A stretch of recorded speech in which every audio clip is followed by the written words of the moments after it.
happier of a life you can live, the better you will be to society in some way, shape, or form. And I'm not saying to throw on blinders to everything else that's going on at all, but I think, it's important to take a step back from the life's got to be a grind world and say there's difference between like a grind and then something being challenging. And I think you can find joy and fulfillment in the challenge. I think that's part of it. And you just have to like choose what that challenge might be. All right, guys. Welcome back to the DreamState Livin podcast, where our focus here is Dharma. So my intention is to bring you guys people and information to get you closer to your Dharma. Dharma is a Sanskrit word. It means purpose, life path. We all have one.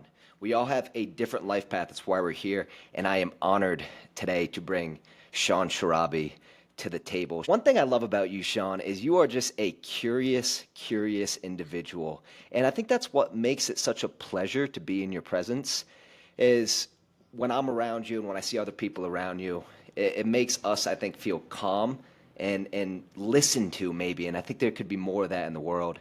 You're also an extremely temperate individual. I've known you for some time, and temperance, you could say discipline. And I've seen that through and through, and massively effective as well, which I'm hoping to get into a little bit of that today. Shaun has been a co-founder of Better Earth. Better Earth is a solar company, a 9-figure solar company. And the craziest part here, guys, is Shaun started this company with his co-founders during COVID from nothing, so from ground zero, and built it to a 9-figure solar company. And this is not a sales force. This is a full-fledged EPC. So they're dealing with everything, customers, fulfillment, X, Y, and Z, and they've done it. And he has now started J&S Capital. And I hope I said that right. Yeah. Perfect. J&S Capital is a public markets-focused investment firm with a family office view towards wealth creation. So Shaun, welcome to the DreamState Livin podcast, brother. How are we feeling? Thanks for having me, man. I'm feeling excellent. I'm excited. Excited to talk, excited to do this. Dude, you just had a lightning strike behind you. And it was I was like, epic. Did I just blink, or was that a lightning strike? Well, first thing, Shaun, I want to get into, since we just talked about it, I'm curious about J&S Capital. Yeah. If you just want to fill me and the community on like what the heck is going on there. Yeah. So as you said, we're public equities focused partnership. So it's really pretty simple. It's myself and my partner John.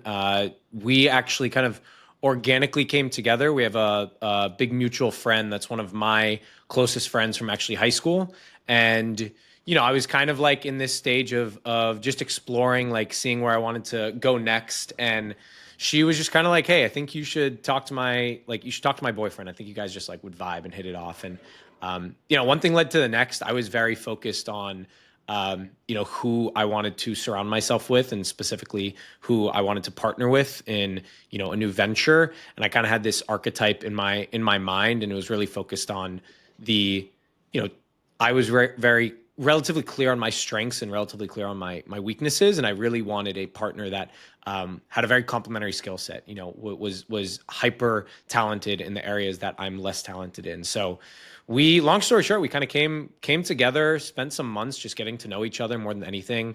And we were both in a similar stage of like wanting a partner. And I think we both fit the archetype of what each other brought to the table. And I give honestly much of the credit to him. He's done so much of the groundwork and legwork to, stand up what we have today, and had been really building it for the past years and years. And, what J&S is today has been born out of something that he has, developed an insane expertise in over the past, 5-6 years. And I'm kind of coming into the form to take it from a, one-man band underground of this brilliant individual to, a business, something that has a story, has an identity, and, really kind of articulate where we're trying to go with this, what's the exact strategy, who we want to be, who we want to partner with, and so on and so forth. So, that's kind of like the initiation and sort of founding of it. And where we are today is just, really focused on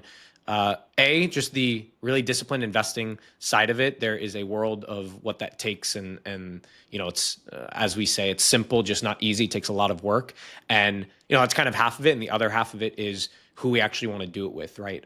What type of partners we want to bring into the fold, what type of LPs we want, and really making sure that it's people that kind of align with the vision and intention that we have. So yeah, we're insanely excited, and it's still very early, very new, and just riding a very exciting high on it right now. And I think I told you this. I noticed that just even from afar on social media. I'm like, Shaun just seems lit up right now with whatever his focus is. Yeah. So with that being said, are you still in the solar company a little bit? Are you still with Better Earth a little bit? Or you kind of just you left that with good standing, however, and now this is your main focus? Yeah, this is definitely my main focus. I still, still like no bad blood or anything with Better Earth. I'm still, still partners, still, in contact here and there with the people over there. Still support wherever I can. So in that capacity, yes, but from a day-to-day, week-to-week standpoint, no. It's running, it's going on its own, and I'm not really, I'm not involved at all with it. And how do you feel about that? Man, there's phases, right? There's I think life comes in phases, and I think I'm somebody where when I do something, I go all in, and I'm usually more methodical about decisions that I make, and I'm not, gonna make a really swift, quick move on something. And what that usually causes is when I do make a decision on something, I make the decision, I turn the page, and I don't flip back, and I don't look back, and I'm hyper focused on next. I'm not the guy that's looking over my shoulder and looking back and thinking what if or anything like that. That's just kind of how my brain is a little bit wired. I've always been more analytical and thoughtful with decisions, and when I make it, I'm usually just firm on it, whether it's the right decision or not. So for that, I mean, look, that's my first real business, I say. I did all sorts of stuff before, but that was real machine, a lot of people, a lot of money, a lot of stuff, all sorts of things involved with it, a lot of risk, a lot of headache. And I look back, and it was truly an unbelievable time. Just the journey of it was my launch pad for a lot of what I do, what I know today. So anytime I think you start something, and then even if you're still a shareholder and so on, if you move to the next sort of focus, anytime that happens, there's gonna be this emotional process of disconnecting from it, whether that takes time, whether that's quick. Everybody kind of handles it in a different manner, and I think for me, I knew that it would happen. I'd been thinking about it for quite some time. Once I really started to make the shift, there's it's like a business is it's family. It's there's brotherhood, there's sisterhood, there's all sorts of things there. But I'm very grateful and at peace with the journey there, what I was able to do, where it's at today, and kind of this next phase of my life. And I think it was perfect for that time in my life, and truly has been a pivotal part of my journey. To be able to make a firm decision like that and not look back, you said that kind of correlates to your more analytical mind. So this is something that you've always had in your life, because I would say that's a skill, to be able to do that. Yeah, I think I tell people all the time. I grew up playing a lot of chess, and I played it a lot in elementary school, and it was my brother and I just these, it was funny because we were playing this, we were playing chess, we were competing at a high level, states, nationals, won a bunch of trophies, and I was also, an athlete. I was relatively, I was much smarter then than now, but I was relatively gifted, and it was funny. I was just doing all sorts of things, and then I had my phase of getting to middle school and being oh, that's lame. Lame people play chess. I'm not gonna play chess. So I stopped playing chess because I didn't think that was cool, right? But I start with that because I think the framework of my how my brain is kind of wired, a lot of it stems from that, where the game of chess is very very strategic, very thoughtful, very thought out, of if-then scenarios, and logic driven, and I do this, opponent could do this, so on and so forth. So I think there was a natural, even to this day and through all the phases of my life, my brain, my default state has always been like kind of just like thinking of thinking and squinting and trying to think of like the next thing behind the answer of something. So it's where like my, why question stems from when I was a kid, and my parents would tell me something, and I would say, well, why is that? And I would just getting something at face value was never enough for me. I always wanted to understand the more context behind it, right? For better or worse. As a kid, it was really annoying to my parents, but To other I people think as well, or just your parents? Excuse my interruption. Dean as well, for sure. Yeah, with everybody in my circle. Okay. Anybody, I'm sure drove plenty of people crazy. But for me, it was just I don't know. I was a child, so I don't know. Who knows why I was thinking that way? But all I knew was I would hear, a reason for something, and if I couldn't understand it, I was just like, well, like why? And then at some point my parents would just say, because I said so, and that would piss me off even more, because then I'm like, that's not a logical, like that doesn't make sense. That's not how it works. So I think that there's an element of it that's trained for sure, but I think a part of it just is it's just natural, how my brain was wired, nature, nurture, whatever you kind of want to call it. And as I've like developed and grown, and different parts of my brain kind of have developed in their own ways, I think there's been this through line of just being thoughtful and being you know being interested. I always want to kind of connect the dots of things, just like the natural state of my brain. And again, it works against me in many ways. Your biggest strength's your biggest weakness, but it has worked for me in many ways as well. And it is something that takes improvement and whatnot. But I definitely had a base layer early on. And you had mentioned that why question that you're asking at a young age. I was actually talking to your brother about this, Dean, because Dean also has a similar trait where he's a very curious individual as well. So I was asking him, Yeah. like, why is this with you and Shaun? And he alluded that your mother was very curious, and I think he said your mother's father as well. But have you always been such a curious individual? Is it a familial thing? Like, in your words, where does really that come from?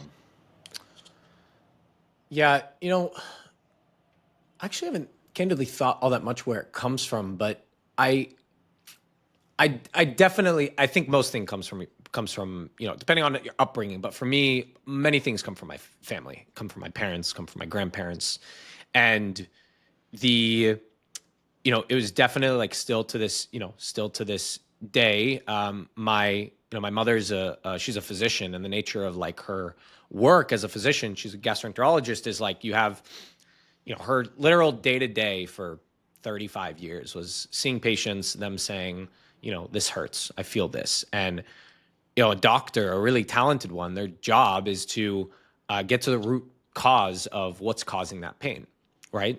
Somebody says their knee hurts. Well, like, why does their knee hurt? Does it, because there's actually they just scraped their knee, or there's like an issue with their ankle. There's an issue in how they're walking. Like there's usually a underlying, problem to it. And her responsibility, especially when you're dealing with human life, and being a GI, you know, your diagnosis is going to be taken, and your word is going to be taken as the answer. And if you miss, you're dealing with a life, right? You're dealing with somebody's true livelihood. And so my grandpa's also a physician, so he has that same bug. My mom, both of them are physicians. It runs in the family, and I think just the nature of that profession, where my mom is a very, a woman who puts everybody else before herself. So she's always thinking, how do I, help this person, and so on and so forth. And with her patients, that's the mindset, right? It's like, what's injured? Why is it hurting? Tell me more. Oftentimes asking them the same question in a different way, because she know they might answer it in a different manner that actually might reveal something else. And she was, incredible at what she did. And, still to this day, we'll randomly see patients out and about. They'll give her a hug. And my grandpa and her kind of shared that trait of, people knew they were incredible at what they did and really put their patient at the forefront of what they cared about.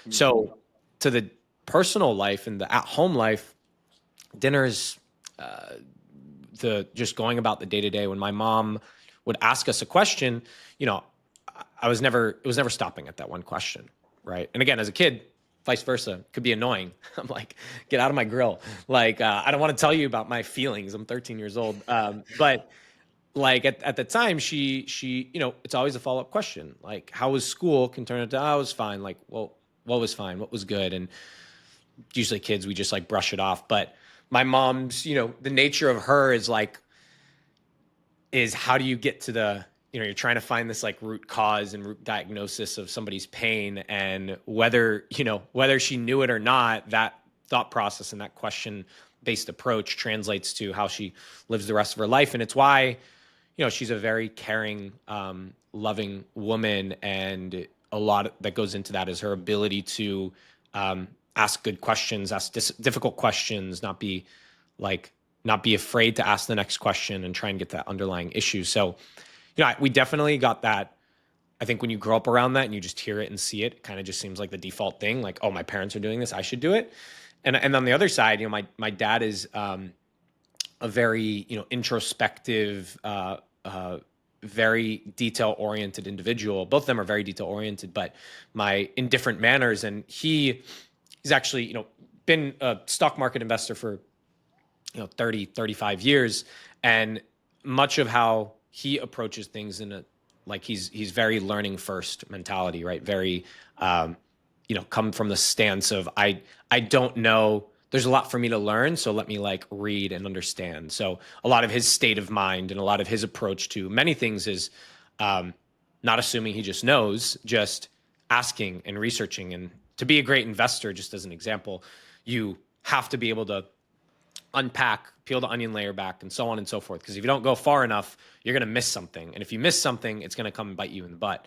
So his natural kind of state of mind as well, he's very analytical individual, detail oriented. He knows, you know, he's also equally good at asking the difficult questions and knowing what questions to ask and kind of different ways to understand something to really get to sort of the bottom of it. And so yeah, long answer to your question, but I definitely think it was very family influenced. My grandpa again had the similar quality, and I think a lot of things come from, you know, there's again the nature nurture argument, but that being my family, you know, there's something hardwired in me, I'm sure, and then that just being my environment, what I'm exposed to.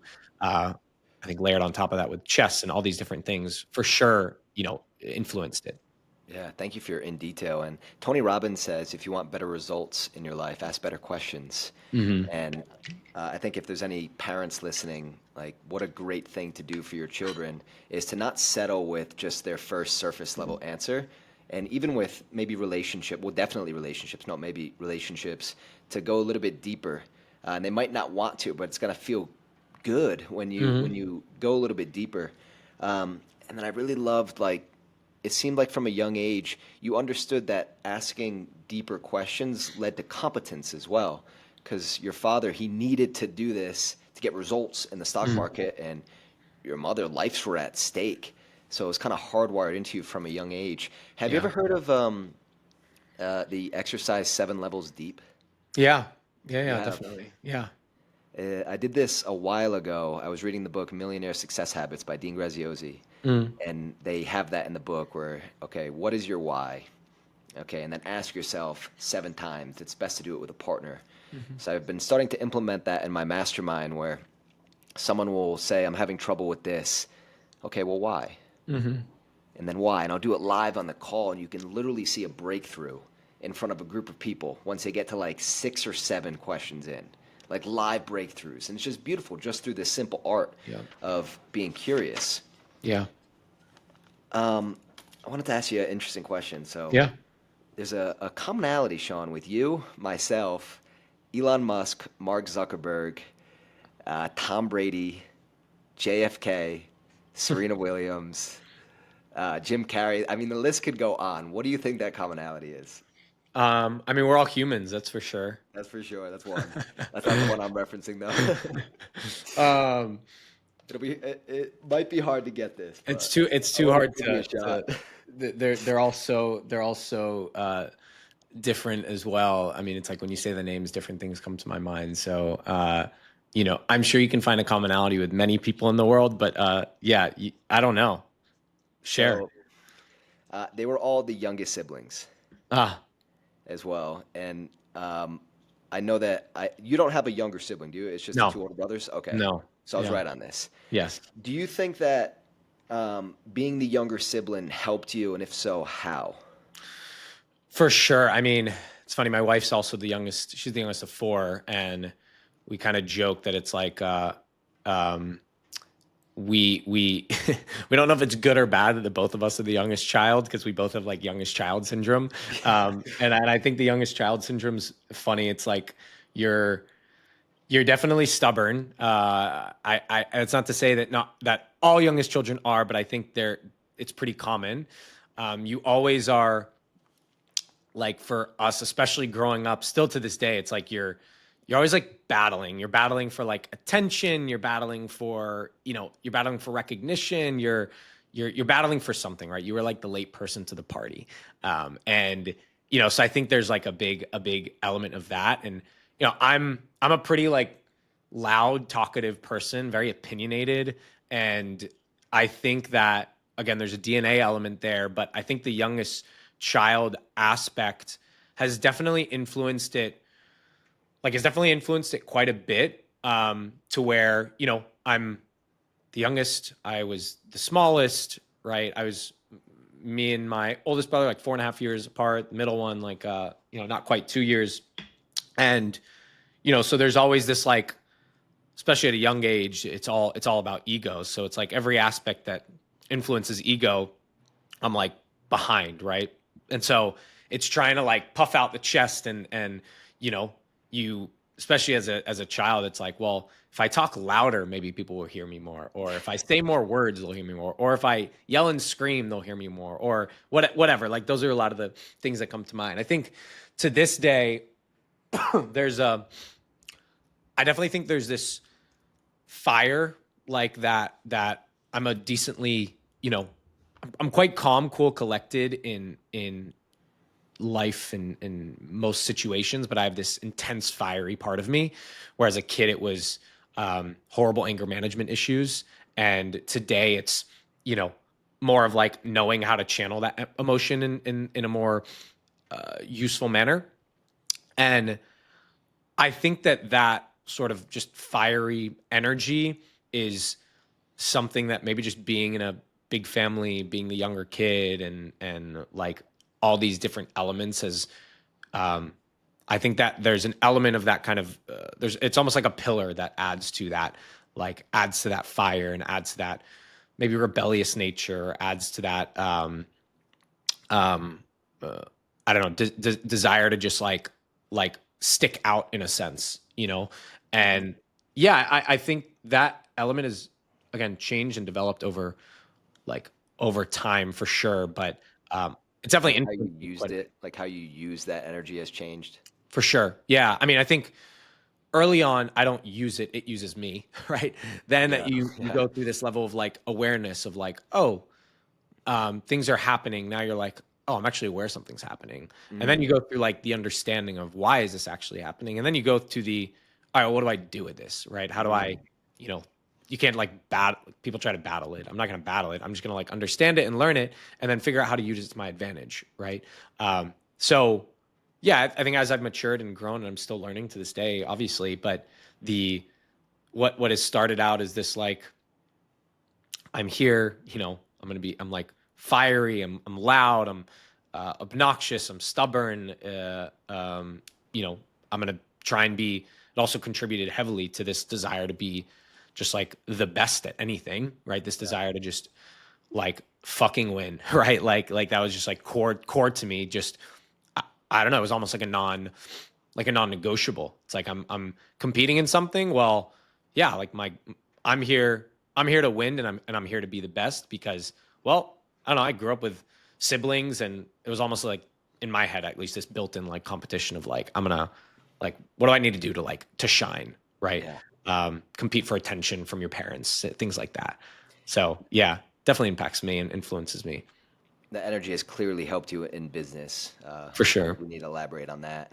Now, when you do like you have that fire and you're going after stuff, going after your goals, and you hit those goals, how do you feel at that point with that energy? Are you just like next thing, or do you take time to like recognize and celebrate?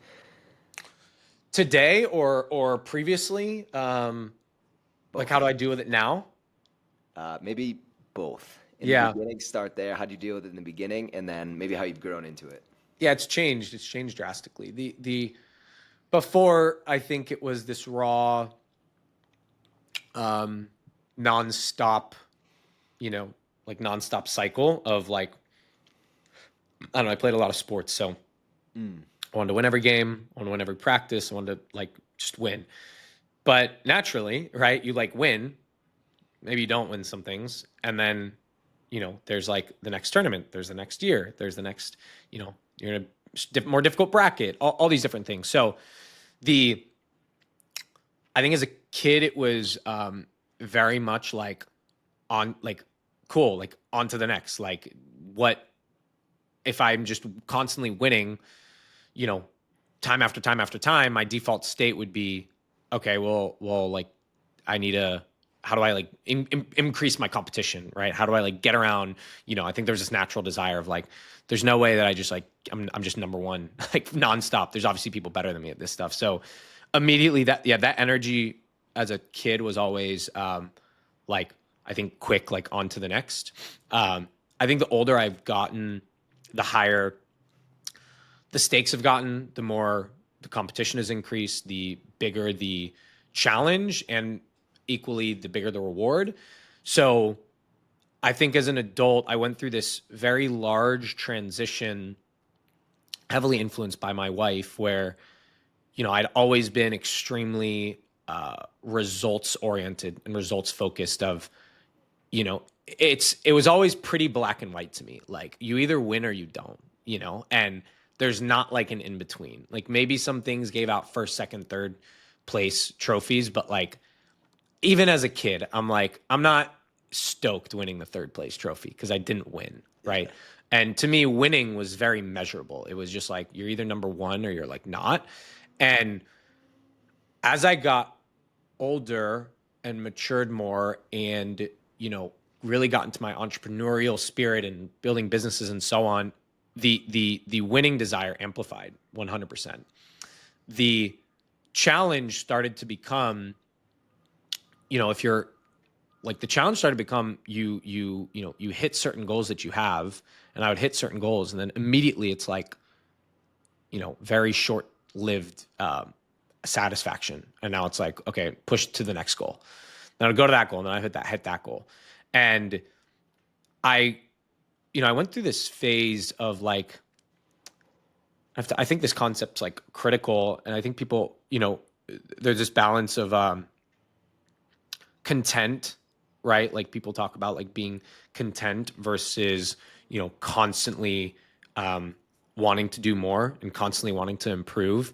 And, the argument on either side is like, if you're content, then you're lazy and you're not pushing to get to the next level. And then the other side is if you're constantly just pushing to get better, you're never like satisfied with where you're at, right? And I think that uh, the right answer is somewhere totally in the middle, right? And where my headspace definitely transitioned to was um, this this kind of experience of like my first realization was I'm going up this mountain. I always think in pictures. So like the picture I would have is there's this mountain, and I would see the top, and I would go up it. And once I get there, I just realized that it's not actually the summit. It's actually just like another like hill I need to get over. And now there's like another summit. And then the issue after getting over the second summit is now there's like 10 different peaks. So now I'm like, oh shit, like I I thought I hit a goal. I thought it was the goal, but now there's just another one. And now I hit this one. Now there's like 10 other peaks that I need to get to. And there's, I initially at some point I was going through these, climbing to get to the top. And I'm just like staring at the top and I'm like focused on getting to the top, and shit that would get in my way. I'm just like, get out of my way. Like, this isn't like that. I'm focused here. Like I need to hit this peak. We get to the peak. And then now you see 10 and you're like, what, whoa, like what's going on? I think with that metaphor sort of led me to realize I, went through this process of like chasing success, and then almost like this realization of like, I'm living success, and um, questioning, asking myself like, what is that? What is success even? At first I thought it was this like really esoteric place that you just get to, this like top, and you can put I think a lot of people put a dollar sign on it, Mm. but that's just not, I think everybody has like listened and read the things where you don't just get somewhere, you don't have some event and then you're like, now I'm successful, right? Like that's not life. And my wife is a very live in the moment, life's about the journey lady. And I would always joke with her of like, if you're just like living in the journey, like you have no destination that you're going to, then like that's stupid. Like we play a board game and I'm like, yo, like, all right, I see three people that I'm playing this with. Like, I'm here to win. Like, I'm here to beat you all. And I definitely went through this evolution phase of when I shifted from just chasing success to being like realizing how successful I already was, and realizing how much of a mindset and um, how much of a mindset it was. And it got to the point of, to her credit, like much of the success lies in the actual, journey that we're going through. And there's the state of like wanting to just hit this next peak. And my mindset shifted to, I'm never going to rewire my brain to not go after the next challenge. Like, it's just not going to happen. That's just what's in my brain. It fires me up. I love it. I love the chase. I love the hustle. But I had to sink a little deeper into, you know, climbing to the next peak with like a big smile on my face and just loving that experience of it. And no matter of where it landed me at, being like, I'm ready for the next challenge, and really leaning into, if I'm just loving that like day to day and the actual tactical part of climbing this mountain, um, that's what the real winning is, Mm. right? And it's, again, coming from the sports world, it's pretty simple. Like you walk away from a tournament or a game and you either win or lose. Life is not as black and white nearly. It's way more gray. And it was really important for me to come to that realization and understand that. And, it's ultimately what got me to a place of like, not just waiting for something to happen to then live the life that I wanted, but just to start living the life I wanted and live my dream, today, now, and like immediately. So I don't even actually know what your initial question was, but that's just like the visual that I Bro, think you of. could keep going off of that. That was fantastic. And I was thinking, I've met a lot of people overseas, and as you're speaking of these mountains and these cliffs, and for you it seems, and I want to ask you this after what your view of success is now, but before that, um, there's these mountains that we're continually going after. So success is the journey, right? And Mhm. I was talking to this guy from Egypt, and this guy was a stud. I was actually thinking him because we were in the door-to-door game at the time, and I was like, if I put this guy in the doors, he'd be a millionaire. And he was just an absolute stud. And for him, success was coming to the U.S. to be in the marketplace. Mm. That was his dream. And there's many people that have that dream where to them, they just want to be able to get into the marketplace to work. And that's their version of success. It doesn't necessarily mean they want to be a multimillionaire or have all these things. They just want the opportunity to go out and work. Yep. So as you're talking, I was like, wow, that like you're embodying it, and also you're kind of describing now. So what is now your version of or view of success? Yeah, I think, I think success, um, I think of fulfillment when I think of success. I think that the, success in itself has like, I view it in like a couple different arms.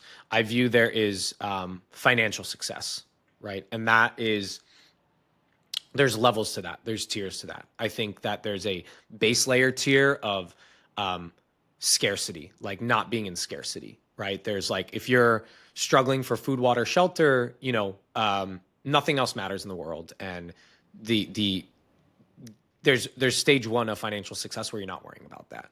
Great. Then there's like your lifestyle, on the financial success, which is, maybe now you want to live where you want to live. You want to eat the type of food that you want to eat. You want to, visit the places and experience the places that you want to experience. And there's different levels of that, and being able to afford that. And there's kind of, I think there's like at some point it kind of like levels out, right? There's always bigger. There's an infinite number of things that you can do with money, and it's a resource at the end of the day. So I see there's almost this like this multiple like three-headed dragon type thing, where like one element is the financial success, and each person I candidly think defines, like I think success is up for each person to determine. I think there's a base layer of it that should really exist with everyone. But I think beyond that, it varies. There are, for some people, like the familial success it's a different definition, right? Like for me, just from my background and, what my family has gone through over the, decades and centuries, to me, familial success was a big part of success. It's having like an amazing life partner, having kids, having growing and developing my own sort of like kids and offspring and so on. Like that's a core part of my familial success, which contributes to my success. And it's not just having those kids, but it's like being deeply involved with them, right? And I don't have kids yet. I'm planning to, hoping to, and so on.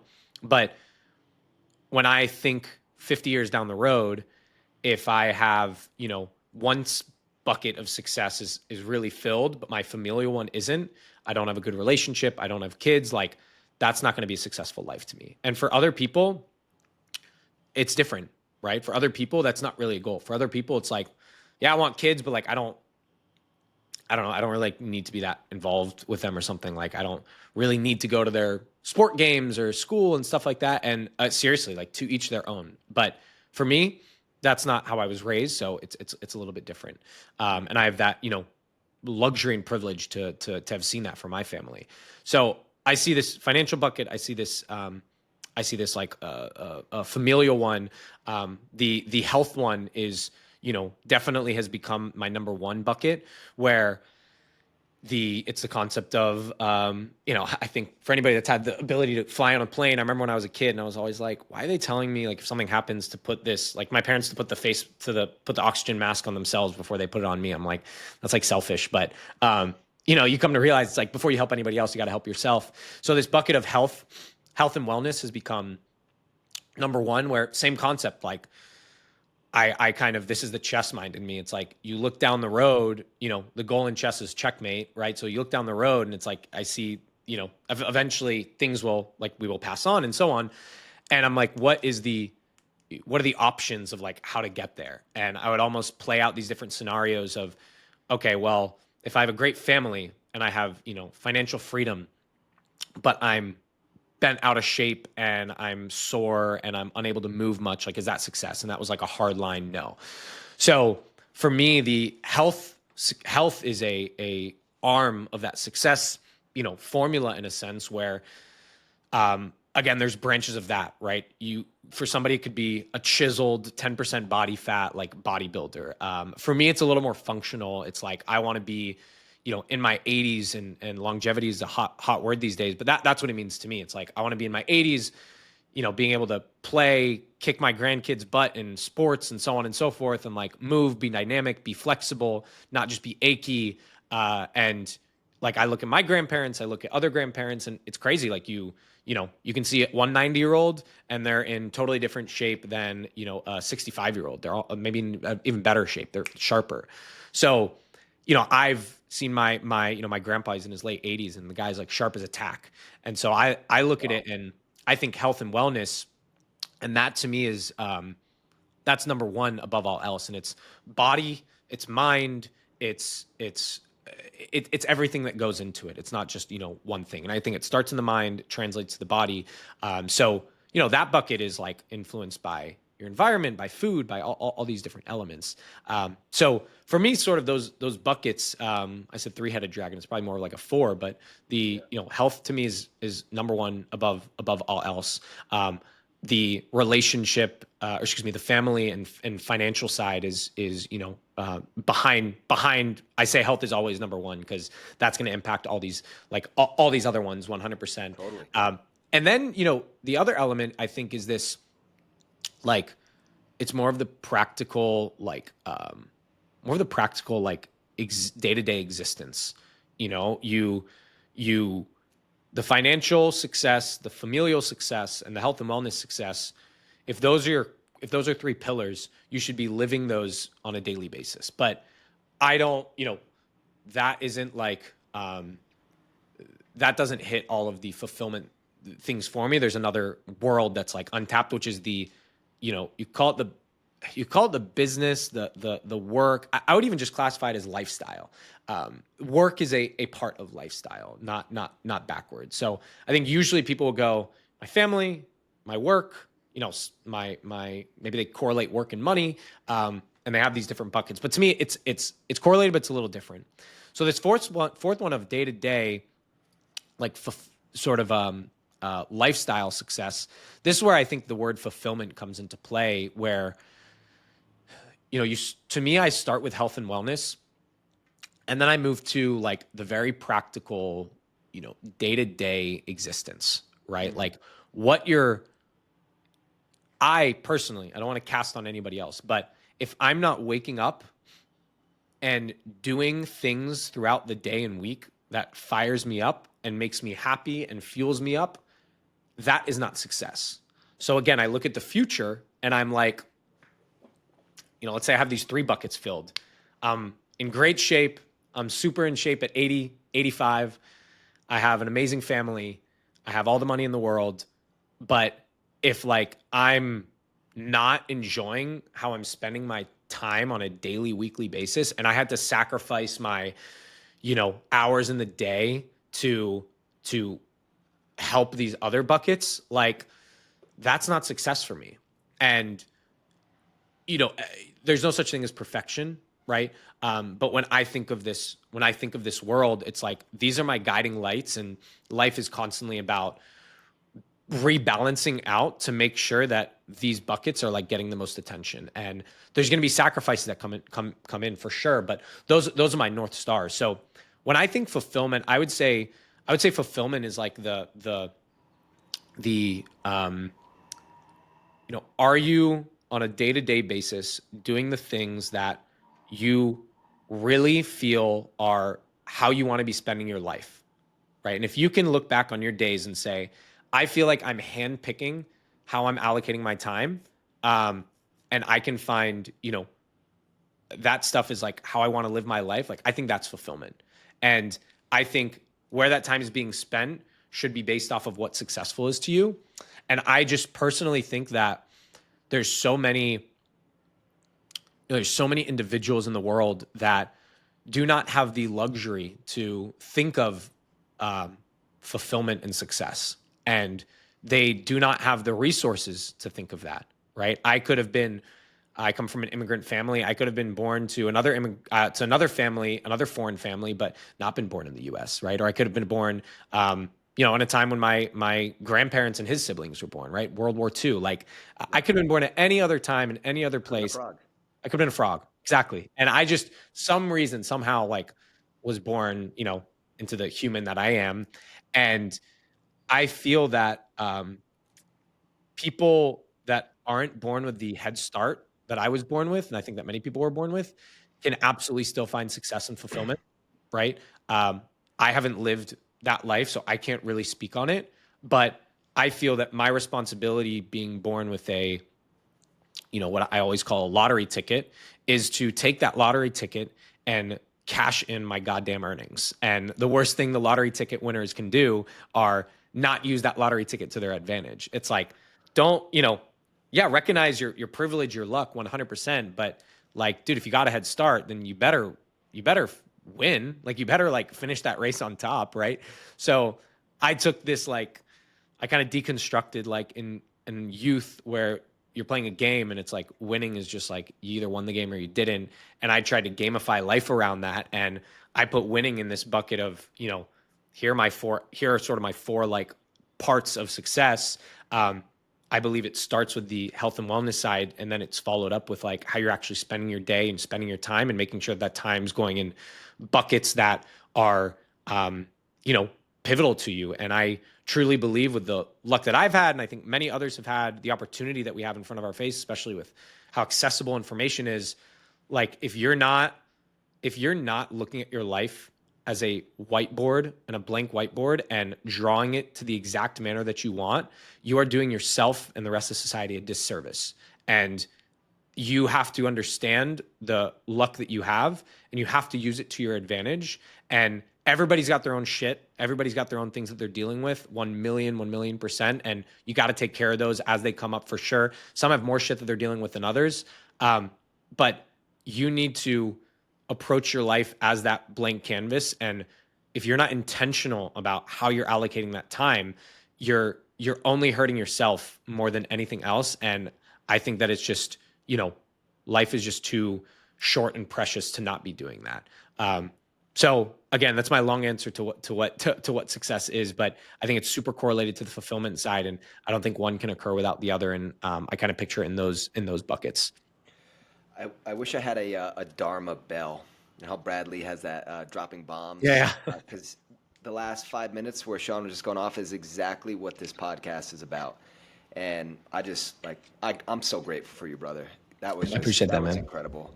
And your fourth bucket that you kind of finished off with, one thing I wanted to point out was you're making sure that you're doing things on a daily basis that you actually enjoy doing. Why do you think people think that life needs to be a battle and they need to do things that are extremely challenging and they're not enjoying to obtain success? Yeah. Yeah, it's funny. It's like which I was in it for some time, honestly, like the grind culture, I would say it, of like, like you got to battle and fight through the mud and the shit to like get to the other side and enjoy the shit. Like, don't get me wrong. I think at phases of your life, you do like, you gotta, you gotta go through more difficulties and so on. I think that if you look back at, his history and ancestors and so on and so forth, like, I think that life was a battle, like it truly was. Like every day you're hunting, it's like hunting and gathering, like the basics, right? And I've actually had the privilege to like spend like a day with a culture that is hunters and gatherers, and it's crazy. Like there's still people to this day that Me like, too. Yeah, I have as well. they go out and they're like hunting with bow and arrows, and like they're if they don't get food that day, they could die that day. Like who knows? And so I think the nature of it, and you look at all other species besides humans, you're fight or flight, right? You're like you constantly need to look over your shoulder because there's always going to be somebody that's like bigger in the food chain that can take you down. So I think that there's maybe some of that sort of innate feeling where people want to have that. And I'm not to say that type of energy is negative by any means. I think it can be used as a driver into your advantage. But like we have so much at our fingertips, and we have so much opportunity where if we're not, maximizing and capitalizing on it, and I think if we don't take the step back and realize like, there's been a lot of people and a lot of shit that people have gone through previously to make our generation, put our generation in a different spot.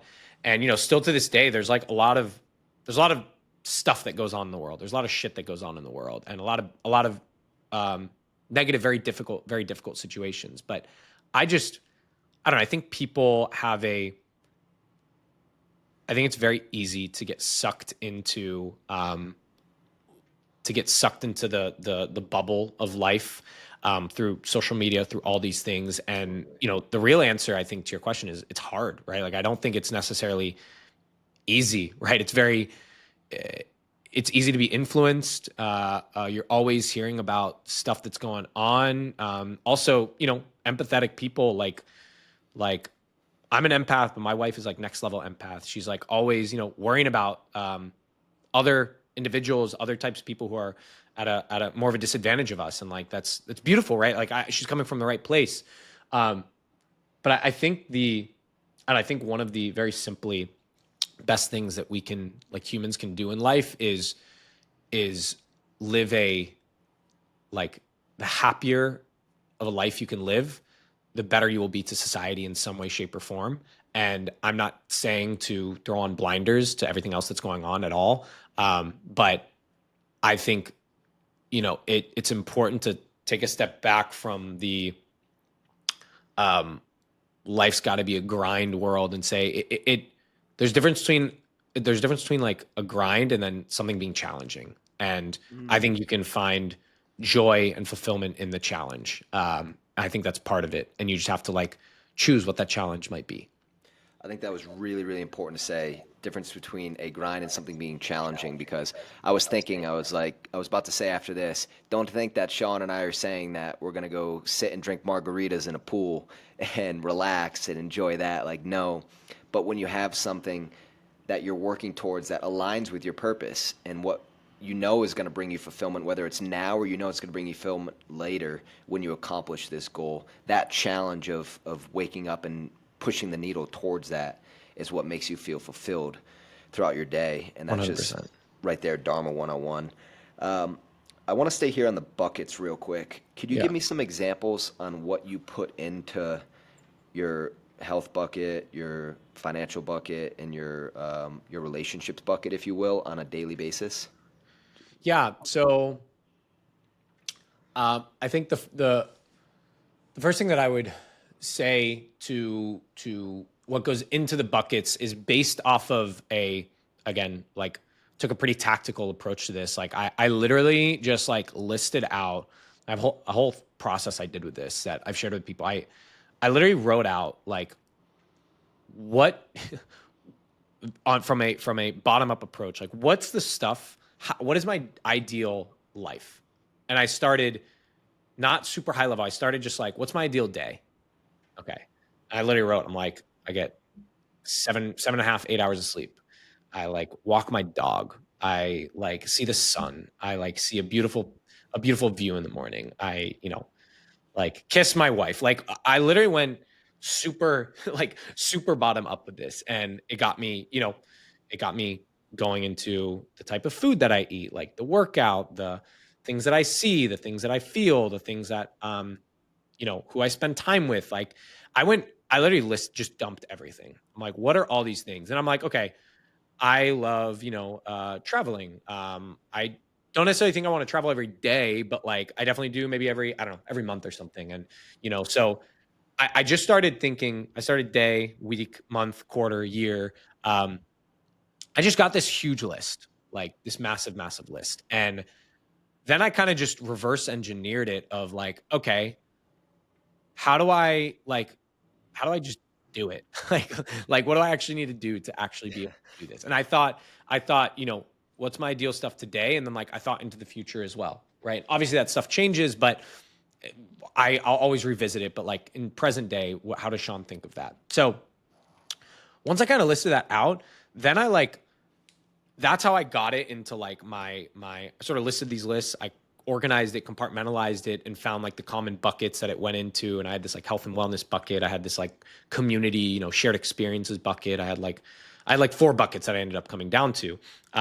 So it was health and wellness, shared experience and community, learning and serving. Those are like the 4 things. So on a week to week, day to day basis, all the things I wanted to do could be bucketed into one or multiple of those. Right. So if it was exercise or play pickleball, that was like a health and wellness / like community thing. Right. I love like exercising and then, meeting up with some other people, playing a sport together. Like I love that part of it. I love, going out to nice dinners. Why? I appreciate the food. I love the camaraderie. I love the ambiance. I love the human side. I love one-on-one conversations, right? So I kind of like built it bottom up, and it led me to, all right, like, so obviously, right, you need financial freedom to be able to like just to do all this, or you can like take these tasks and monetize it in some way, shape, or form. So that's kind of like where my mindset went. But so like on a daily basis, all like my buckets, I have my non-negotiables of like my homeostasis is health and wellness, right? That's like my and to me, health and wellness comes in, it's like three main things. Number one is sleep. Number two is exercise. That could be, I lift 3 to 4 times a week. I'm playing a sport usually 3 times a week. And maybe the one day that I'm not lifting or playing a sport, I'm going on a walk. I'm like outside. I have a dog. I always have excuses to go on a walk. So every day, movement for me, health and wellness, there's sleep, and then there's the exercise/movement bucket. Um, the um, the third bucket of health and wellness for me is food. So the quality of the food, the type of food, my nutrition, my diet plan, all that stuff is, so I'm very methodical and thoughtful of like, what food am I eating? What's the cadence? What timing am I eating it? And how is all of these things I'm doing today, the end goal, right, is like that longevity factor. So I worked it backwards. I'm like, here's where I want to go. What do I need to do today to like help me get there? I don't have all the answers, but I know these are like the starting grounds. I'll keep learning along the way.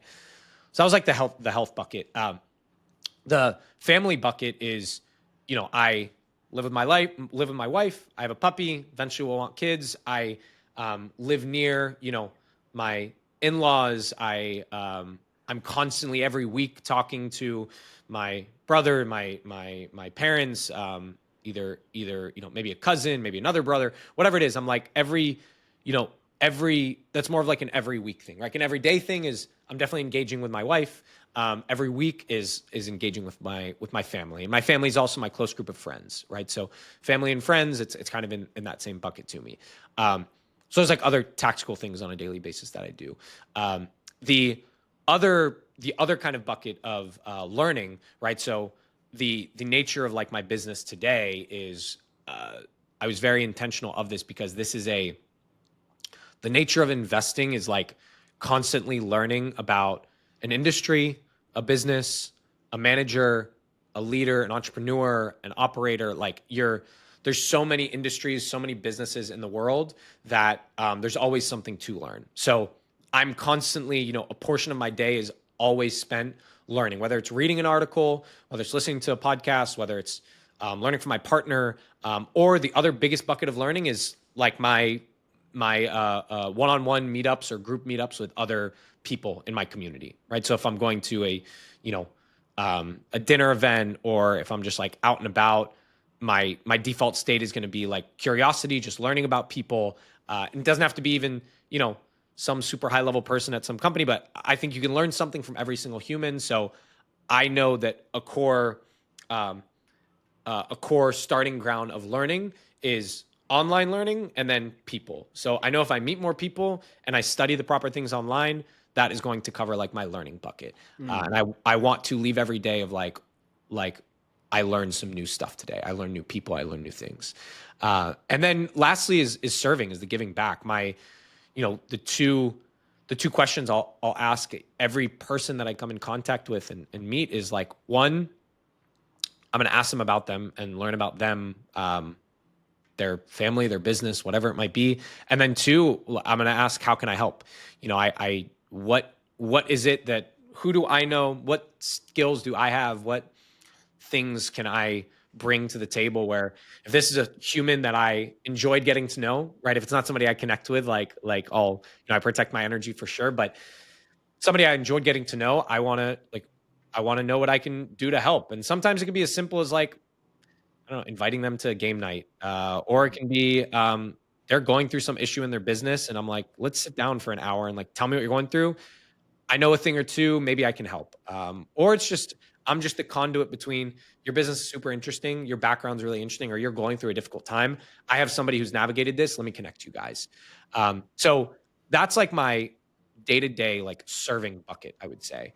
So that's your question of like, what do I do daily for it? Then there's like the broader, more grandiose aspects, right? Weekly, monthly, and so on and so forth. I have some of these broader initiatives that I have a lot of care and passion for that I want to help solve. Something in the youth education space. So there's like, it's not something maybe I've been doing every single day, but every now and again, right? So I have, that's kind of the way that I outline it, is again working it backwards and then saying, if I do these things every day, it's not the same exact day every day, but if I do the core of these every day and throughout my weeks, like, even if I had, the question I love asking people is, um, when they're like, when I have this amount of financial freedom, I'm like, let's assume you have 10 times the amount, 100 times the amount of money you have today. What would you do? Like, well, shit, I don't know. I'm like, you should think about it. Like, how would you spend your time? It's truly.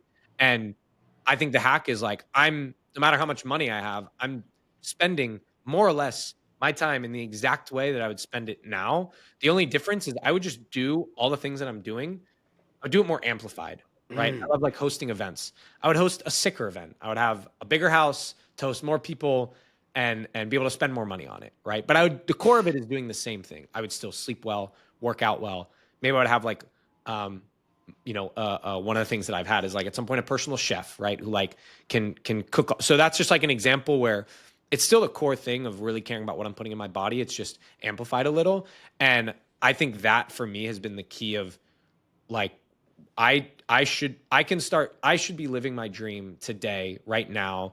And no matter the amount of resources that come into play, they should just be amplifying that. And if I think of, oh, I had all this extra money, what would I do? And it'd be like, oh, I would, quit my job and, leave my partner and all this stuff. It's like, you should think about that now and probably do that now and like transition immediately. Bro, firing me up. I do something very similar with I call my life pillars. And about 2 years ago, I had this big blackboard, and I actually would grade myself on a weekly basis. So I'd have a magnet on the blackboard, and I'd like, okay, health, I'm in the green right now, but relationships, I haven't called my mom in 2 weeks or something along those lines. And I've realized on my journey in my life where if I'm ever feeling off homeostasis, it's usually because I'm not feeding into one of those buckets. Like business could be rolling, but maybe my relationship with God is not, and I need to sit down and take some time for myself. How can I help? So I was at a mastermind in Miami 2 weeks ago, I believe it was, and there was some really, I was very fortunate to be here. It was some really high network and people making some big impacts in this world, and it was at Garrett White's house. I'm not sure if you know this gentleman. Big influencer, a little bit older guy, doing some cool stuff. And the common question that these people would ask each other was, hey, how you doing? But how can I help? Yeah. And when they were on these panels, it's like, I love these type of rooms because everyone in here is doing high 9 figures, maybe 10 figures with some people. But the commonality between the room is how can I help? And that would give them more fulfillment, is being able to actually help. Whether it was just a connection, like, hey, let me connect you with my buddy Shaun Sharabi. He's got this investment firm. I think it's going to be nice to connect you there. Yeah. I thought that was beautiful. And there was one other thing that you said I wanted to touch on. So when you're speaking of like, I'll do the same thing, or maybe just amplified of what I'm doing now when I reach this financial status. And I was thinking about this recently. It's like, yeah, I want to be a millionaire. I want to be a multimillionaire. Not because it's going to change much in what I do. I'm already living out my dream, but I want to meet that guy. How does Ethan walk when he's at that caliber? How does he show up? How does he speak to his friends? What does he do for his friends? How does he show up for his family? What type of things are going on now? It's not about that life's going to change much. It's I just want to meet that guy. Can you relate to that? Yeah, I think that,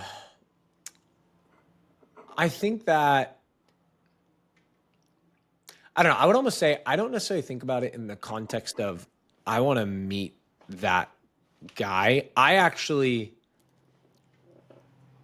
don't know. I think the loose screw in me that has worked in my favor has like been this my just relentless clarity on like vision and belief of like I know that whatever I want to do, I'll do.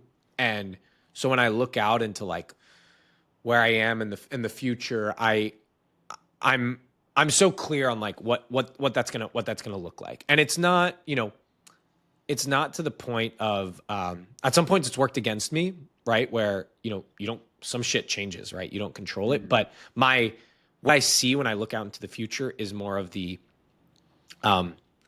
state of like how I'm living, what I think about, what I prioritize. It's less of like this exact, shit, like anybody, somebody in your family could get sick, right? All sorts of like random things can happen where if you get overly clear on exactly what that might look like, it could work against you. But for me, I'm this state of bliss and fulfillment and happiness and success. I see it really clearly into the future, but part of the reason is because I feel it and I'm living it today, and I don't necessarily think of like, I don't know. I feel like some people move out of, there's a lot of people that move really out of fear, which fear influences me some. Like I have to do this or else like I'm worried I won't, become the person I want to become. I don't actually think that that's what like moves and drives me.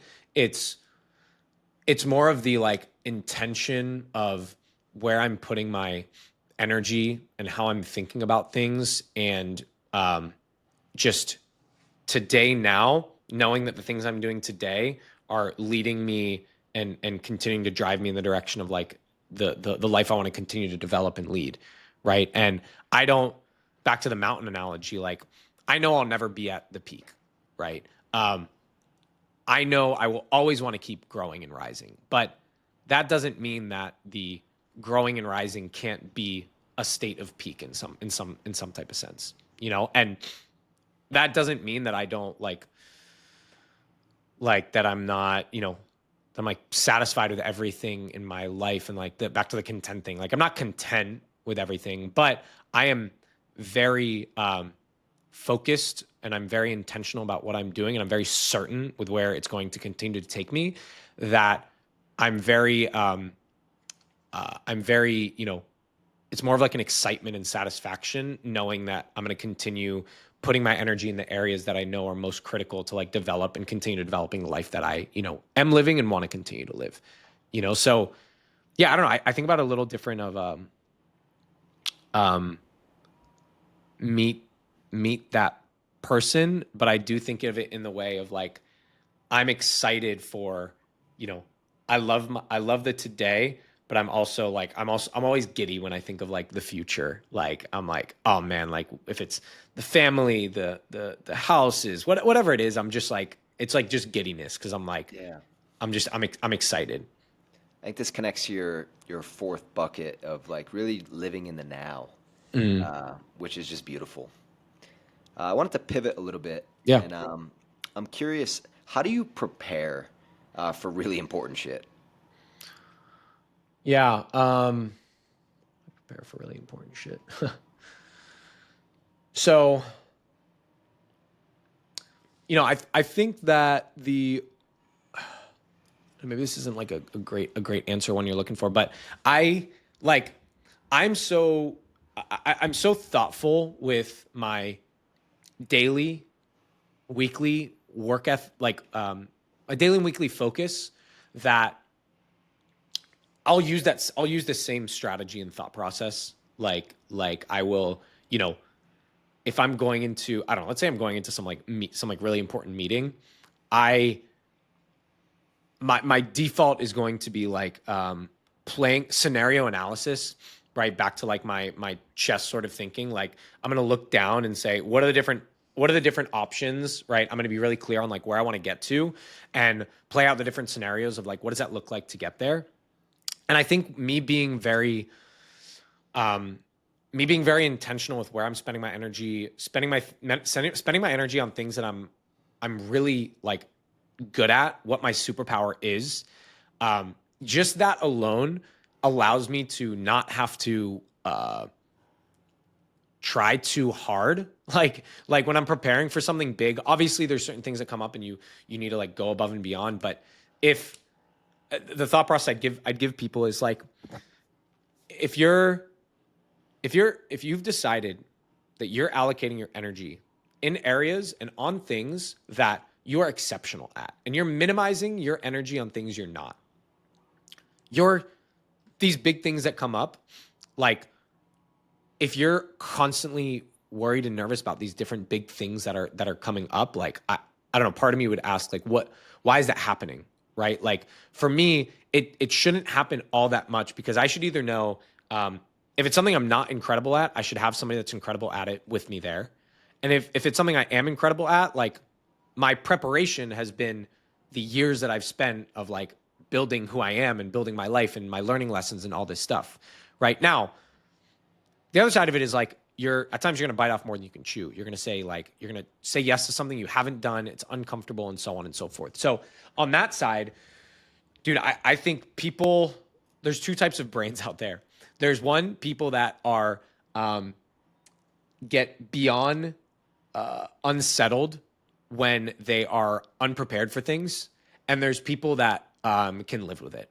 And I personally, I procrastinate. I definitely do, but I will not like allow myself to step into some situation where I am underprepared just because it's like, again, I probably wouldn't have gotten to where I am today if I did do that. But it's just like it's like a non-starter for me. You know, I care to know what I'm doing, have that confidence, have that certainty, and have that understanding that when I'm in a state like that I'm not, it's just unsettling, you know? Mm-hmm. And again, that can work against me where like the control freak aspect could come into play. But I think depending on the situation, if it's like really important in my life and really important person, really important meeting, I'm just gonna, you know, I'm gonna fucking do it. Like there's no option. It's just ingrained in my brain to actually do it. And the actual process of doing that is like, dude, I have the curiosity bug. Like I'm just gonna follow that curiosity bug. I'm gonna ask. I'm gonna scenario analysis. I'm gonna say, what are the different things that could come up? What am I not prepared for? What should I study? What should I learn? Like I'm just going to, I'm gonna ask the why question until I get to a point where, you know, I'm not going to look around and be like, do I know enough? I'm just asking myself, like, do I feel comfortable and confident in, you know, where I'm at now with it? Do I need to bring somebody else? And usually just because my OCD tendency, like I will usually be more prepared than underprepared. And again, that just kind of goes back a little to like my natural state of just being a little obsessive, like the little OCD tendency I have. Mm. I really like how you started it with scenario analysis. Yeah. It's something that I mean, I can agree with a lot of what you said there, but it's something that I do a lot, and a lot of people that know me think I'm just always this positive, only think of the positive outlook scenarios. But I actually do something called negative visualization, where Mm. I visualize like, what if this went wrong? What if this went completely wrong? What if I showed up today to do Shaun's podcast and I forgot how to talk? Yeah. Like, how would I go about that? Do you do a version of that in your scenario analysis, or? For sure. For sure. Like, I think that I am a very positive person as well. However, my brain will, like, I will always think through, worst case scenario still comes into my brain. I think it comes into like most people's brain. Yeah. It's just a matter of how do I like navigate it. So I definitely will go into like, I want to cover, I want to prevent, I want to be downside protective, right? Like that's what I want to do. Which to me, that's like, what is the most difficult thing? What's the most challenging thing somebody could ask me, could throw at me, whatever it might be? And am I, like pressure test myself? Am I ready for that? Do I know that? And if I don't, then I'm going to spend more time like researching it, right? And looking into it. And it's if there's a big decision, right, that we have to like that needs to be made. It's I always go to this scenario analysis. I'm like, okay, what are the options? Like, let's just list them out. Let's just like talk about it. Let's think about it. And we actually use this, this type of thinking on the investing side even as well. My partner really, is incredible at this, more from like an analytical standpoint. But it's everything is the same concept to me. It's like play out the scenarios. What's the best case scenario? What's the worst case scenario? Where are we today? And what can we get comfortable with, right? Can we get comfortable with the risk that's at play here? Everything is risky to some degree, and it's a matter of like, what's your tolerance on that risk? Can you handle it or not? So, coming into, just using this as an example, like coming into this, you told me the purpose of this convo, and it's, Dharma, purpose, and so on. I had no preparation, in the leading up to this, because I'm like, oh, we're talking about something that I've basically prepared for. That's basically core to like how I live my life. So I I'm it's natural. It's like innate in me. I've done plenty of public speaking, and people are like, generally told me like I'm quite good at it. Part of the reason is because I'm not going to talk about something that I'm not wildly confident about, right? That I haven't like studied and researched and have made sure that I know what I'm talking about. I'm going to seem like a moron if I'm like trying to talk about something that I'm not, I don't feel like that much of an expert on. So, yeah, that I think something I haven't mentioned that plays a big factor into this is the awareness, right? You to play good scenario analysis, I think you need pretty good awareness. So I'm generally an optimist in most situations, but I can play the like devil's advocate decently well. And it's definitely really messed up in plenty of times, but oftentimes it's led me in the right direction. I love that. And one thing I saw a lot with Better Earth is you are really good at delegation, and you talked about this a lot at Better Earth. So how would you, when you are preparing for something, like how can you give me an example on how you would delegate? Like, and kind of talked about it in the beginning with your new partner. Yeah. I think it's definitely a skill. Like delegation is definitely a skill. I still think I think I can continue to get much better at it, but I definitely have gotten, everything's relative, right? I definitely got decent at it. I think delegation starts with two main things. One is awareness. One is the ability to recognize like just the ability to like have the awareness and recognition of what is going on, where are you spending your time.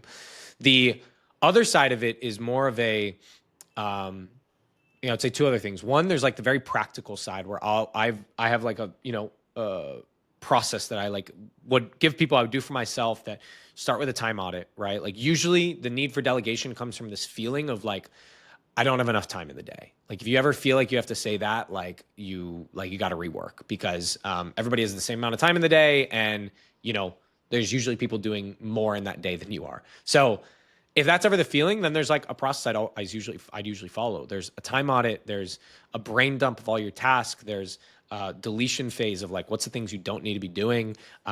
There's a delegation phase of, what are the things you're amazing at? What are you not amazing at? What's high value? And the things that are super low value that you still need to do, you can't delete. Like you should delegate that. You should find somebody that can do that. And then the other big part of it, honestly, is I think actually there's delegating, and then there's good delegating. And there's like people think sometimes delegating is like just telling somebody like they're, it's on them now. That depends. That could be in a really high level situation. If you have a really big problem and you don't have the space or time capacity to think through it and do it, yeah, one delegation could just be the awareness of like, I don't have the time or space. Two, the recognition that you have a team that a member that can take it on. And then three, like just saying, yo, Ethan, can you take this on? Can you just handle this? That could be delegating for sure. But oftentimes it can be a little more drawn out of like, there's all these tasks, there's all these projects. And the other core part of this is the recognition of skill sets to know like how to actually delegate it effectively, and who to actually delegate it to. Because if you tag somebody to take on something that they're not great at, they're probably not going to produce great results. So then I would challenge, like, just because you're not spending your time, I've met plenty of founders. They're like, I don't really have to spend much time on my business, and like it seems to be running fine. And I'm like, tell me about the business. What's it doing? And it's like, 2 million in revenue and like 15% margin. And I'm like, that's like, that doesn't sound like great, like it's fine. It's not a horrible business, but if it's not crazy revenue and it's not growing really well and it's not actually a self-sustaining business, like year over year over year, like you're not delegating, you're just like not doing it, So I think it gets misconstrued oftentimes, but yeah, I would really boil it down to how high level are you dealing with, but it takes awareness. It takes awareness of your own skills and your own, weaknesses, so that you then can spot the people who can fill the gaps of your weaknesses and tag them to actually do it. And for me, it started at the highest level of my partner. Who am I going to partner with? So I wanted to partner with somebody who fills the gaps of what I'm not amazing at and doesn't touch the things that I feel that I'm like, quite good at or I'm exceptional at. Which everyone should look for in a partner, really. Yeah, Because if you guys are both really good at this, it's like, all right, then we're going to be competing to get to do that. totally. Totally. It's also even with like life partner and your spouse, there has to be a middle section, right, where you overlap. But if you're like, I don't know, I think some of the best relationships, best life partnerships, the couple's like quite different. They're like very complementary, and the ones where they're like super, just the same person in every aspect. It's like my wife and I are very similar in certain aspects, but anybody that knows us will tell you like, holy crap, they're so different. Like we both can be positive, we're both outgoing and social, but we're wired very, very differently in other aspects. And I think that to any great to a great partnership, spouse, business partner, like those, you need the balancing. You definitely do. And then you both have, back to fulfillment, you both have fulfillment roles within the relationship. Yeah. And that just leads you both feeling good because you're able to bring that to the relationship. Yeah, 100%. I really like how you said delegation, but you need good delegation. Yeah. I for sure have like gave a task to someone and then they're asking me a million ways to do it. I'm like, I could have done this already. Yeah. And Yeah. And there's a whole process of like giving somebody something, and then there's like coaching them through how to navigate it, and like there's levels of delegation. I can go on and on and on, but I think it takes that identifying it at the beginning, and oftentimes it can take delegating a department of a business that could take 3 months, and like it certain things take time, but if you have the right person, they have the right skill set for it, you've identified the right person, which is like number one, then you can usually work it out from there. I thought of this question today, and I wanted to ask you it. Yeah. Do you think your experience in business has shown you more of who you are or more of who you are not? Who you are, who you not? It's a great question. Maybe elaborate on that, no problem. Definitely. I mean, it's funny when you ask, the first thing that comes to my mind is like, what I think of, like when I think of like past experiences or whatever, it's like the first things that I think of is not what I did well, it's what I didn't do well. And it's like what I would do. It's the concept of like what I would do different, right? It's not that I'm not appreciative and grateful, but usually where my head goes. So I would say it's what, who I am not, for sure. Like I think who I am is, who you, there's two ways to do it, right? There's like blank canvas, write down, how you want to be spending your time, right? Even on the delegation side. The other angle is like, write down all the shit you don't want to do. Yeah. Like process of elimination, right? I was always with multiple choice tests in school. I'm always like, what can I cross off here so I can like get closer to the answer? Same. And so, yeah, definitely that. I can, the reason why I wanted to ask that, I've kind of approached my life like that. I think when I've started to see more results, it's when I really understood like who I'm not. And it's like, once I really understand who I'm not, then it's like the who you are kind of just falls into place. So that's why I wanted to ask that. Yeah. And then in terms of where you are with everything you're accomplishing with business, your life, and do you tap into creativity at all? And is that through your podcast, or how are you tapping into creativity? Creativity. Yeah. It's interesting you ask. I've been more creative the past 6-9 months than I've been, I think, like ever. And I've been thinking why. And I think that again, I think the answer to many things starts with like it goes back to the foundation, right?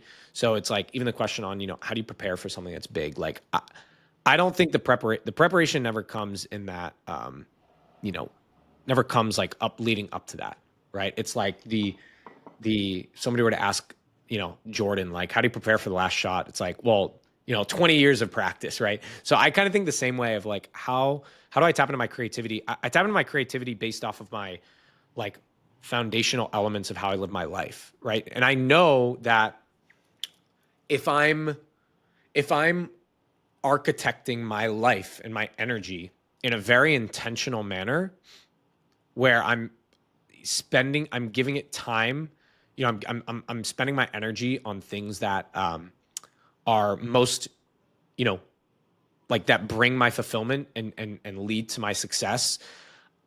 When I do that, like that's when I'm the most creative, right? It's like when I'm doing the things that you know, feel natural, when I'm having like a coffee today with somebody and like he's got a new business, he was telling me all about it, and my like natural state is like learning, right? It's like learning about a business, and I can dissect a business really well just from experience and so on. So my creativity was firing on all cylinders because I'm like learning how this business is working, learning what he's trying to do, and I'm in this state of mind where my attention and energy is like on things that I feel really clear and certain on. So it gives my brain the space to be creative, right? So I think a few things. One, creativity is going to come from you, you know, spending your energy going in an area that like was intentional. Number one,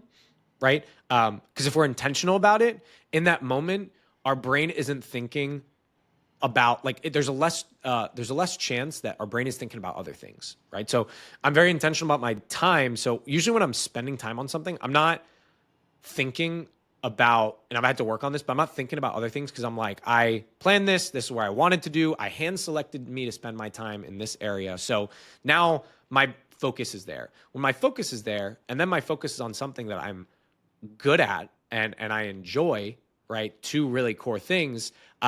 I think creativity is going to like spring off of that. I think creativity is crushed when it's not was, if A, you're talking to somebody that you don't want to talk to, B, you're talking about something you don't want to talk about, or C, you're thinking about what else should you be doing with your life. So I sort of tried to bring that creativity by like that bottom up approach of like spend my time in areas I want to spend it, in the areas that I'm like great at, with people I want to spend it with, and in a very thoughtful manner, to where when all that happens, then there's this like I detach from the result. I was intentional on the input. So now I'm in this as much of a being state as possible, to where it's like I'm not trying to throw up guardrails or anything like that. I'm just like, I'm existing. And I think when you're existing and when that presence is as heightened as possible, that's where the creativity is. And it's like, again, the years of practice led up to like the preparation for that, led up to the creativity, to where, I've gone through a lot of intentional practices on, presence and awareness and mindfulness and so on.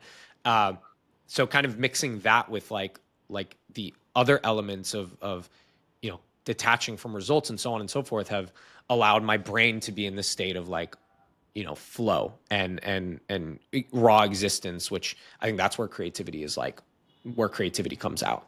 Yeah, there's a lot of spiritual law within all of that. And I love how you always come back to being in the now with a lot of the things we've talked about today, which is so beautiful. And you're talking about getting creativity with being around people that you enjoy being with, talking about things you enjoy being with. And it reminded me, I did these improv classes for many years in Los Angeles when I was studying to be an actor. And when I first showed up to the classes, I'm nervous. I'm with all these absolutely beautiful people, just like beautiful Marilyn Monroe looking people. And I'm nervous, man. I'm shaking in my boots and I'm terrible like the first 2 weeks. And then they were very welcoming as well. So after 2 weeks, I got really comfortable with them. And then I was able to get in flow. I'm like, oh, wow. Now like I'm understanding the improv and I'm able to get more creative and my wit is a lot quicker now just because I got comfortable. Yeah. So it really connected me there. Yeah. So we've talked a lot about purpose and learned about your story today. And I'm sure the listeners can see how really just like filled with life and fired up you are now on your journey. So for someone who's listening that is searching for their dharma, if you will, purpose, their life path, what are some insights, some last tips that we can give to them? There's a couple. I'm a big psychedelic proponent. Psychedelics helped me. Mindfulness, intentional mindfulness practices helped me. Um, so that's kind of like one bucket with it. I think that Can we stay on that bucket for a sec? yeah, yeah, yeah. With the psychedelics, like microdosing psilocybin, or I would actually say less like microdosing, more like definitely higher heroic dosage. dosing. Yeah, macrodosing. Um, yeah, actually, it was never really microdosing. It was more of events where I would then kind of like how like my environment, the people I was with, that experience like shaped, how that influenced like the new waves of thinking that it brought me and how those like ways of thinking sort of stuck with me. So yeah, psilocybin, LSD, like, both have definitely influenced it. Yeah, I can really relate to that. When you've done like these type of journeys, like these macro dose journeys, Yeah. for me, sometimes it would almost take me like my physical being's here, it would take me over here, and I would Yeah. have like a life review of how I'm living. Did you ever have an experience like that? Yeah, plenty for sure. I think that, the theme that has as the most critical theme that has stuck with me, that's like, the reason that it's improved a lot of this is like, people throw around mindfulness, mindfulness, gratitude, and so on. I actually think the biggest word is the awareness factor. So presence, absolutely. But I think awareness comes first, right? To me, the impact of those were, yeah, to your point, it's like, I don't know, just being more aware of like that sound or that smell or that sight or that taste. And that was like the first impact that I felt it. And for me, that experience started in like the music scene where I've always loved music. It's been very impactful for me. I played piano growing up. So, first times kind of feeling music in a different manner, hearing elements that I hadn't heard before. And even through all that, through the different times, if it was like, I've had like one-on-one sessions with a friend, just like talking about stuff. And it was more of like a vocal experience. Other times where it was more just like feeling.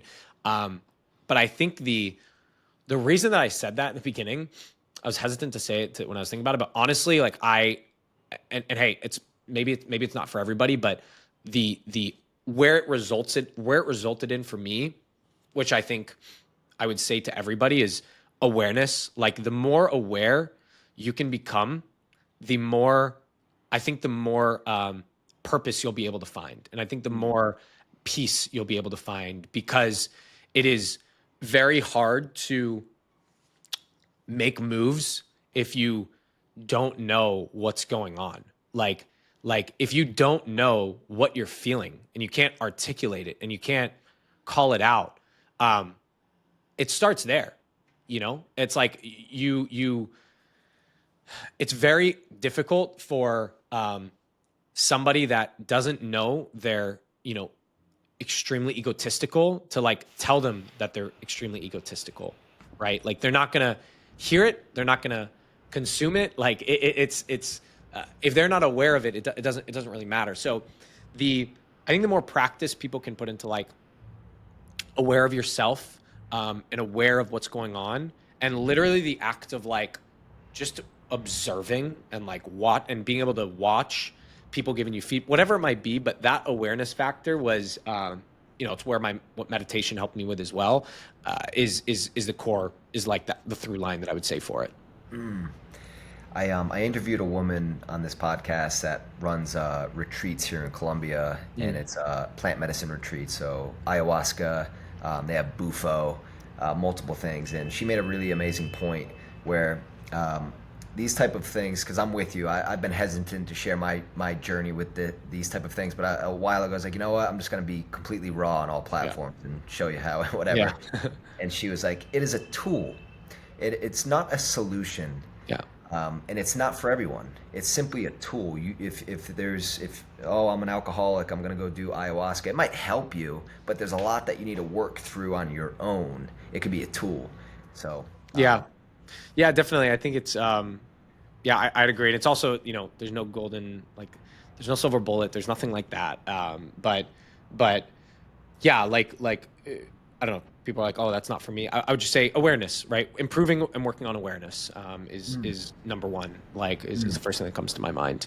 Um, yeah, I mean, I would say so. The other parts that come to my mind, as far as like the journey of it, is um, you. There's this concept of like, do you have to go through something to really learn from it, right? And it's interesting because people always say, and I always tell people, like, learn from, don't repeat the same mistakes that other people have already made, right? Learn from other people's mistakes. Now, that's relative though, right? Like it is, I think it is near impossible to just knock it out of the park and like having learned from all these other people's mistakes and avoid those same mistakes that they made, right? I think there's like levels to it, and there's taking in advice and advisors, whatever it might be. But um I think the awareness side is really important. But I think the other big part is like just the act of doing stuff. Like as simplistic as it sounds, like I the best things that have helped me get to, more clarity and more certainty is just like just trying shit and just testing it. Whether it's as simple as um I don't know, whether it's simple as just like talking to that, I don't know, you're in an elevator and like you're just somebody seems kind of cool and you just start talking to them. Like who knows where that could be? I have some random really good friendships just from as I was like, yo, 6 shoes. I don't know, like random shit. So the doing could be as simple as converse, try, if you have this idea on a business, a job, whatever it is, just do it. Like literally, I mean, I understand why Nike just do it came about, but like seriously, that's all that comes to my mind is like you the act of just trying on something has been very critical and important, and it that action will, I think it's the core of like what will lead to everything else. But you'll get into, you'll have cycles of like you do something, you execute on it, and then you like understand, you have a lesson, you have a takeaway. Then you have that takeaway still to this day. Like I've had a lot of takeaways that have hit deeper, at different levels as I've like gotten older and more mature. I was like, oh, I thought I understood what that principle meant, but now I like really understand what that means. And then 3 years later, I'm like, oh shit, now I really understand what that means. So um, action is really, really important. The other thing I would say is like just resourcefulness. There's so much out there, and resourcefulness could be online resourcefulness could be just asking random people. That's like, I think that's, especially in this day and age, it's something that it's tools that we have that previously humanity never had. And honestly, lastly, I'd maybe even say this is number one. It's like to the first thing you said, like raw curiosity, I think has the ability to take you anywhere. If you genuinely are interested, genuinely care, genuinely want to learn, and you come from a state and you come from a place of like interest, um, I believe that is most pivotal to learning. And if you can figure out a way to combine curiosity and like, I don't know, I try and bring that into my day to day of everybody I walk by, I see in an elevator, whatever, like what can I learn from them? What's unique, what's interesting? Combine that curiosity with the, action side, and being resourceful through it. I think that uh, it really helps set the groundwork and the framework of, clarity. And it's really important the to maintain that curiosity regardless of what your perceived success is.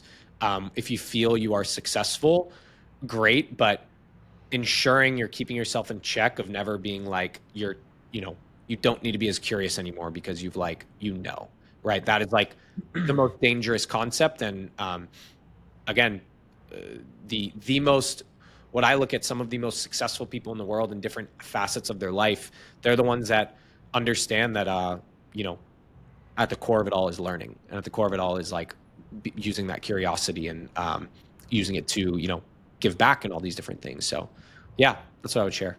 Learning never ends, even if you got 3 doctorates. Yes, correct. The resourcefulness and combating that with the just do it. One thing that I see is the resourcefulness these days, because we have so much access to new opportunities, and it can actually hold people back from just doing it. Mm. Have you seen that? Yeah, the yeah, there's the paralysis, right? There's like people just wanting to like learn more, and uh, they just actually never act.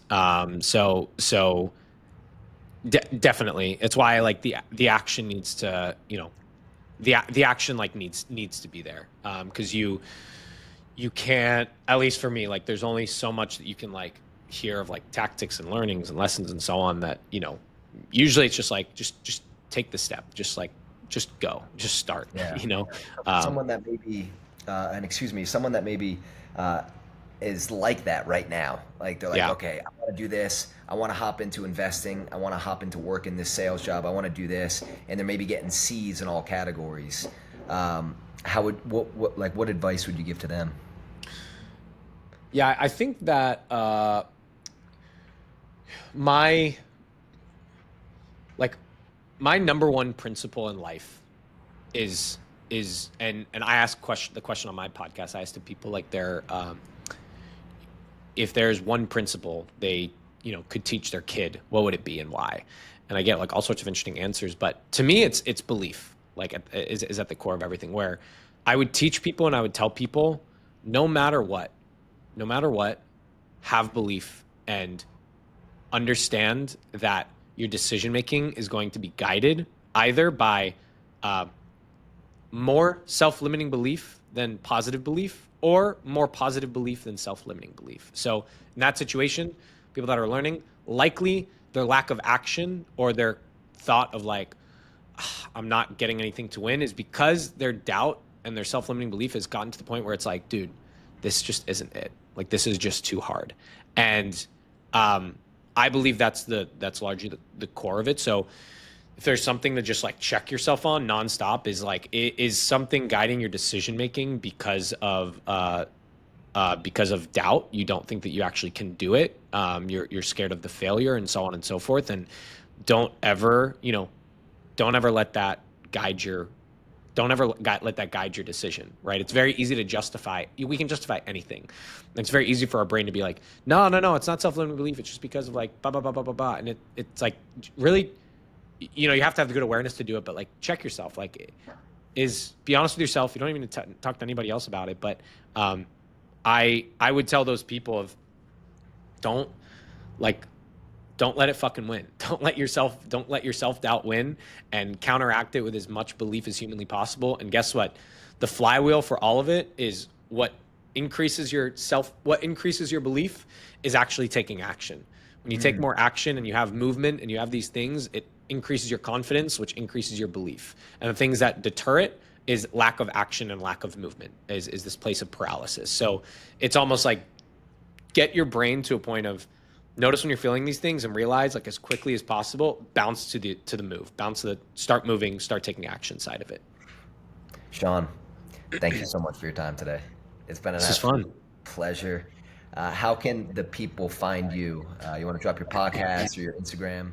Yeah, everything's at Shaun Sharabi, the podcast, the Shaun Sharabi Show, my whatever, Instagram, LinkedIn, YouTube, all that good stuff is there. And yeah, this has been a lot of fun. I appreciate you doing this, and I appreciate your thoughtfulness and intention with questions and so on and so forth. It when you asked me to do this, I didn't even hesitate, because I knew we'd always like connected over the years, and I knew that you'd put thought into it, and I knew that no matter what, we'd have like a good conversation. So I'm always rooting for you, and excited to see where you go. Thank you, brother. Likewise. Guys, if you made it this far, like, comment, subscribe so I can continue to bring amazing guests like Shaun on the podcast. All right, guys. Cheers.